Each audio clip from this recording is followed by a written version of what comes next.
ஜீவநீரோடை ஊழியங்கள் வழங்கும் இதயத்திற்கு இன்று ஒரு சிந்தனை. விசுவாசமும் வாழ்க்கையும். அநேகர் தாங்கள் தேவன் மேல் வைத்திருக்கின்ற கணிசமான விசுவாசத்தை தான் கவனிக்கின்றார்கள்.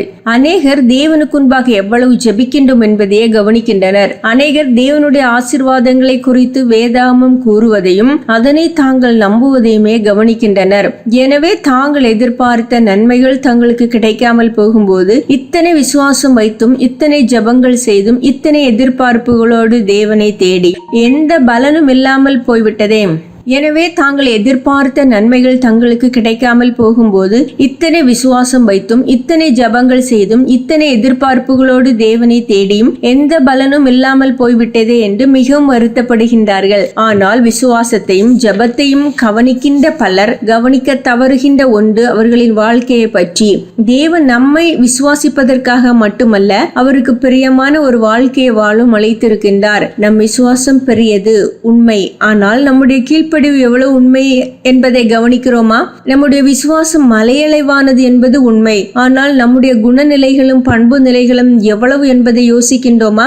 நம்முடைய விசுவாசத்தை தேவன் கனப்படுத்த வேண்டும் என்ற எதிர்பார்ப்பு நியாயமானதே, ஆனால் நாம் வாழ்கின்ற விதமும் நாம் செயல்படுகின்ற விதமும் தாழ்மை, பொறுமை, சாந்தம், அன்பு, தயவு ஆகிய விஷயங்களில் நம்முடைய அணுகுமுறைகளும் தேவனை நாம் கனப்படுத்துகின்றோம் என்பதை உறுதிப்படுத்த போதுமானவைகளா?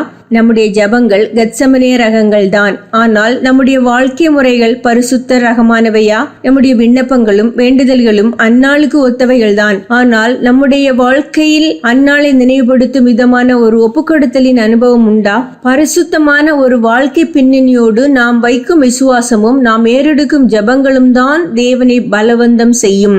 தேவனுக்கு நம்மை ஒப்புக்கொடுத்து அவருடைய ஒழுங்குமுறைகளையும் வாழ்க்கை நெறிமுறைகளையும் மனதார நேசித்து அவைகளை வாழ்க்கையில் கடைபிடிக்கும்படி அனுதினம் தேவ கிருபையை நாடுகிறவர்களின் விசுவாசங்களே மலைகளை பெயர்க்கும். அவைகள்தான் தேவனால் விசுவாசங்களாக ஏற்றுக்கொள்ளப்பட்டு அங்கீகரிக்கப்படும். மற்றவைகள் சுயநலம் சார்ந்த எதிர்பார்ப்புகள் தானே அன்றி விவேகமான விசுவாசங்கள் அல்ல. நாம் தேவனுடைய பிள்ளைகள் என்ற உன்னதமான ஒரு தேவ உறவின் வளையத்திற்குள் வந்து ஜெபிக்கும் ஜெபங்கள் தான் பரலோகத்தை நமக்கு சாதகமாக இயங்கும்படி கட்டாயப்படுத்தும். மற்றவைகள் எல்லாம் வெறும் சத்தங்களாக கருதப்படும் தேவ சித்தத்திற்கு இசைந்தவைகளாக ஏற்றுக்கொள்ளப்பட மாட்டாது. சிந்தனைக்கு சிறந்த சிந்தனைகள் என்ற உரம் இல்லையேல் வாழ்வில் உயர்ந்த செயல்கள் என்ற கனிகள் இருப்பதில்லை. சிறந்த சிந்தனைகள் என்ற உரம் இல்லையேல் வாழ்வில் உயர்ந்த செயல்கள் என்ற கனிகள் இருப்பதில்லை.